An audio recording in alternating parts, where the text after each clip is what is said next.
All right, good morning, dudes and dudettes. Hope all of you have had a great day.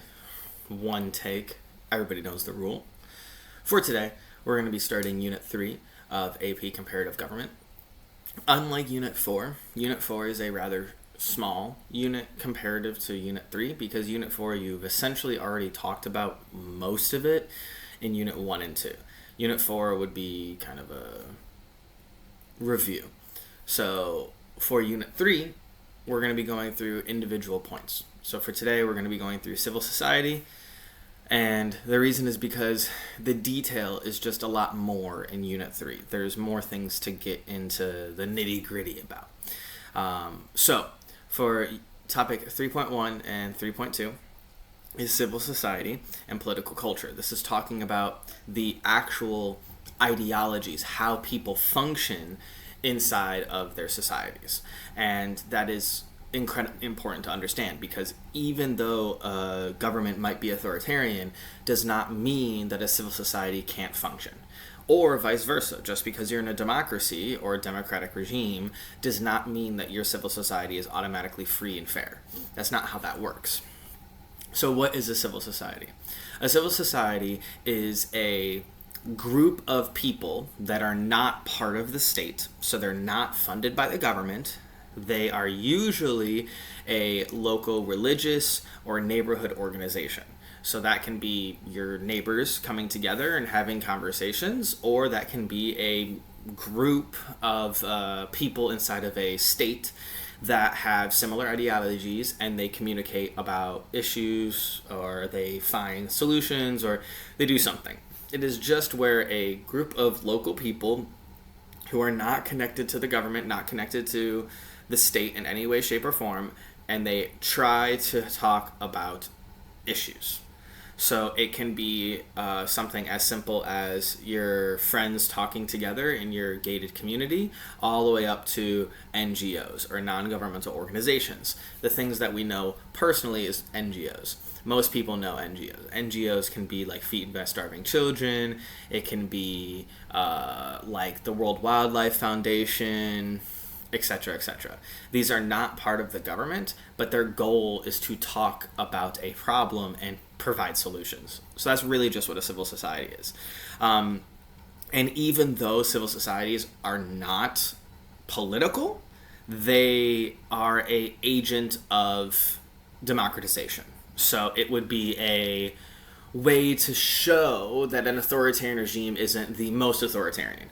If the authoritarian regime has civil societies where they allow people to have those conversations, where they allow people or NGOs to participate in their culture, that probably tells us that that authoritarian regime isn't all the way over to the right of authoritarianism. And again, vice versa with democracies. If a democratic regime does not have a strong civil society, that means it's probably not the most democratic it could be. The overall idea of a civil society is that it is a strength to a society. Having a strong civil society creates a powerful, I guess you want to say, political culture. I haven't explained political culture yet, but it creates a powerful political culture, and that is going to give us, as a person inside of comparative governments, a way to analyze the country very deeply. So civil society is something that can be snapped and disappeared. If you want, you can just snap your fingers and get rid of your civil society very easily, whether that be creating a registration fee to where if they find out you have a civil society, you need to pay a bunch of money. That can be monitoring policies to where they're listening to you on your phone, or that means that they could be making sure that if you are holding these conversations in a public forum that you're not allowed to do that. So governments can easily get rid of civil society. They choose to keep or to get rid of them. And over our course countries, there are a lot of different levels of civil society, specifically about two major things.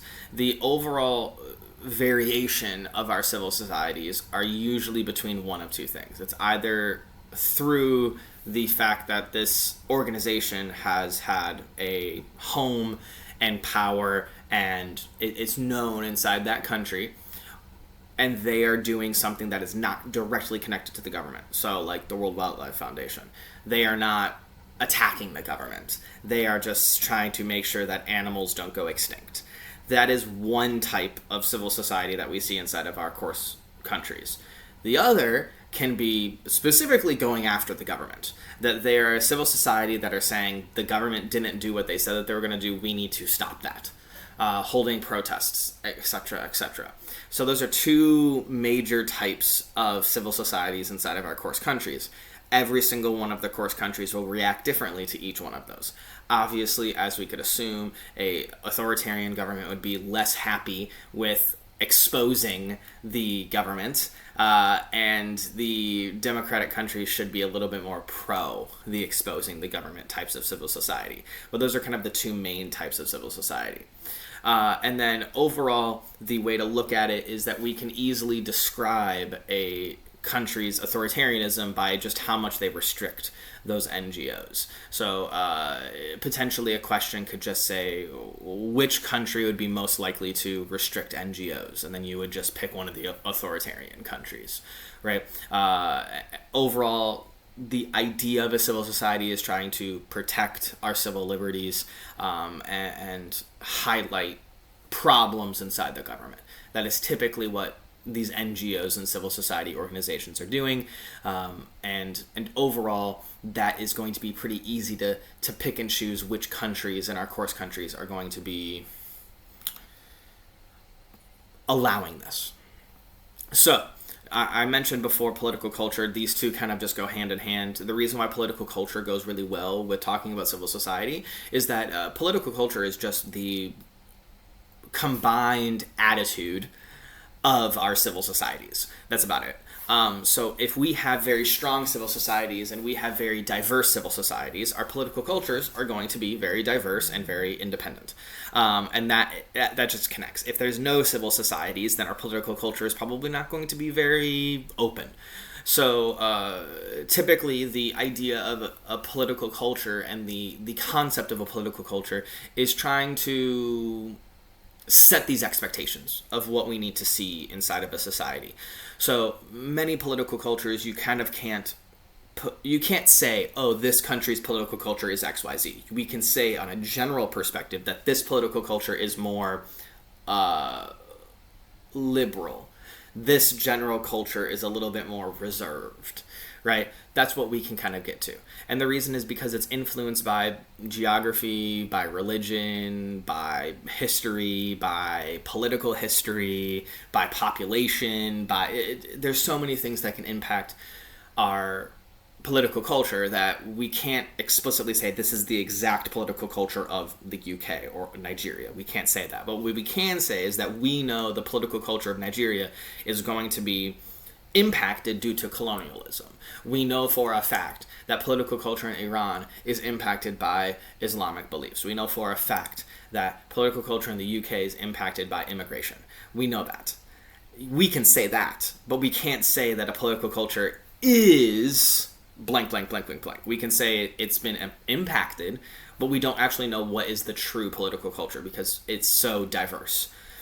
So, the reason why we care about political culture and civil society is because it all comes back to the big word, and the big word is socialization, right?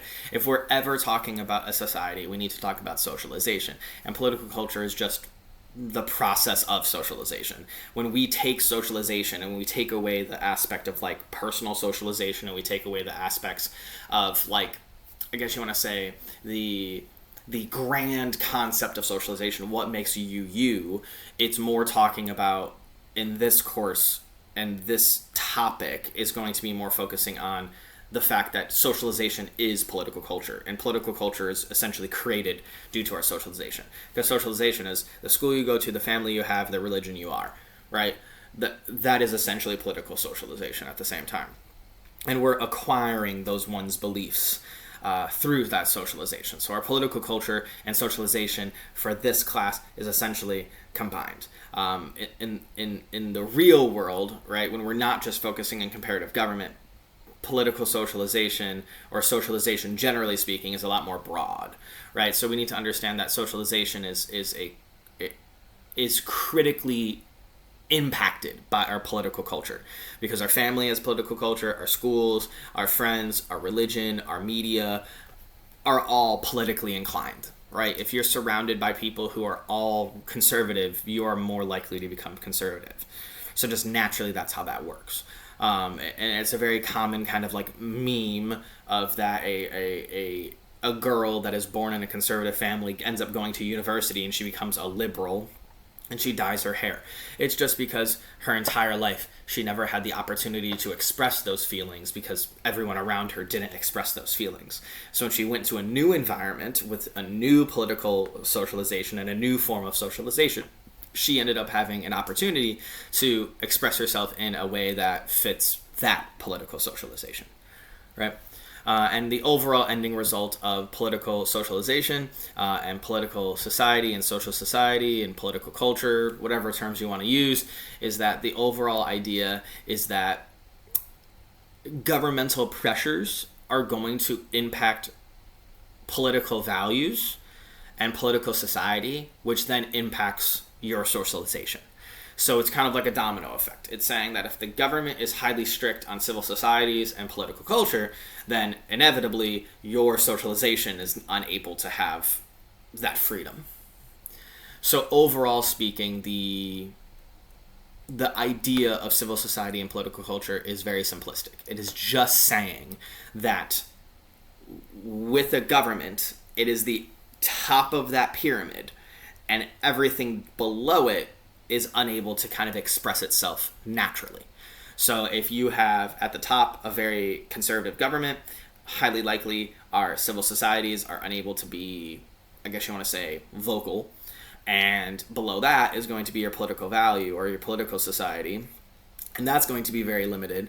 And then below that is your socialization. So where you're kind of stuck because everything above you doesn't really have flexibility.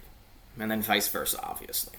So overall speaking, these two concepts of civil society and as well as political culture are really just focusing on the domino effect of how does that impact the people in the country. All right? So when we're focusing on this, we're not focusing on right and wrong. I really want everyone to remember when we're talking about the way to grade this and the way to write this in an answer is we do not say this is a good political culture and this is a good civil society. No. That's not what you do for this class. What you're doing for this class is you're saying this form of civil society will limit blank, blank, blank, blank, or will allow civilians to express blank, blank, blank, blank, right? You connect those dots. Don't say right or wrong. Okay? I hope that makes sense. Everybody else have a great rest of your day. Sleep well, eat well, have fun.